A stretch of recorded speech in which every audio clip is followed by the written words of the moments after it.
Hey guys, the following clip is about simplifying algebraic fractions when we have quadratic equations in them. Enjoy! When we simplify algebraic fractions, there's a few steps that we need to follow. First of all, we need to factorize the numerator as well as the denominator. So when we are talking about algebraic fractions in this instance, we are talking about quadratic equations at the top of my fraction line as well as the bottom. The second step we need to do is we need to cancel out terms. With cancelling out certain terms, common terms, it is very important to know that we cannot cancel anything out if it is just adding or subtracting.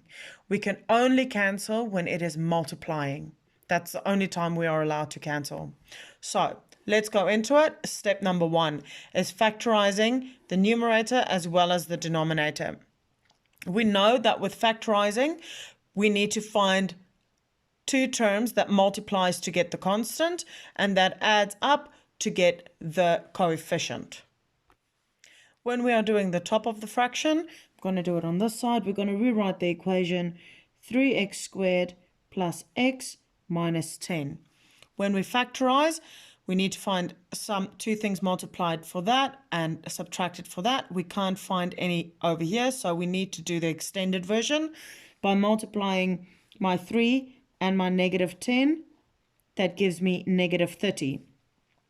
Now I need to find two things to get to 30, which is 6 and 5. When I multiply that with each other, I need to get a negative.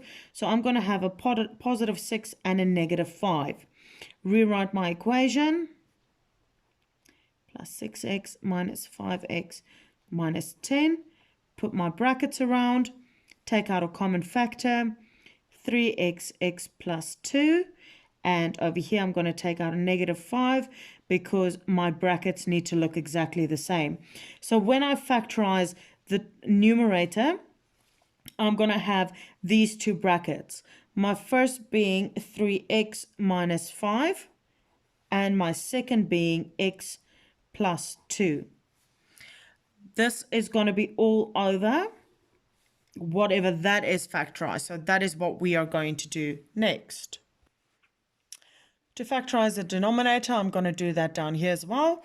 So we rewrite our equation 4x squared plus 7x minus 2. We need to factorize.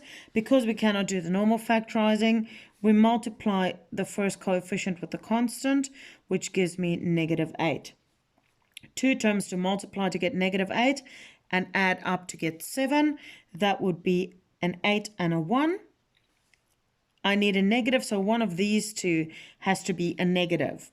I'm going to have a positive 8 and minus 1. That's going to give me 7.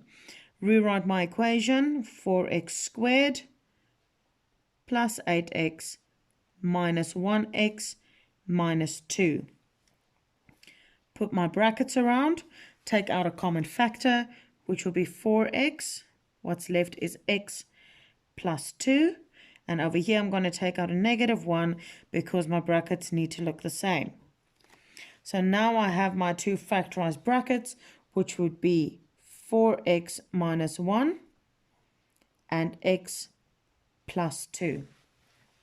Now that I have done my first term, I have factorized it by doing my extended versions of factorizing. Now I can go to step number 2, which says I should cancel common terms. When I look at this equation, there's only two parts of this equation that is equal. That is my x plus 2 and my x plus 2. When I'm simplifying algebraic fractions, I can cancel out these two because brackets next to each other mean that things are multiplying. Therefore, my final answer I'm going to keep in brackets is 3x minus 5 over 4x minus 1. When we are simplifying algebraic fractions, please make sure that you understand how to do the long way of factorizing quadratic equations. I hope this clip helped. If it did, please like this video, subscribe to my channel, and share it with anyone it might possibly benefit. If you've got any questions, please leave it in the comment section below, and I'll get back to you as soon as I can. Also find the link to the extension of quadratic equations over here. See you next time. Thanks for watching. Bye.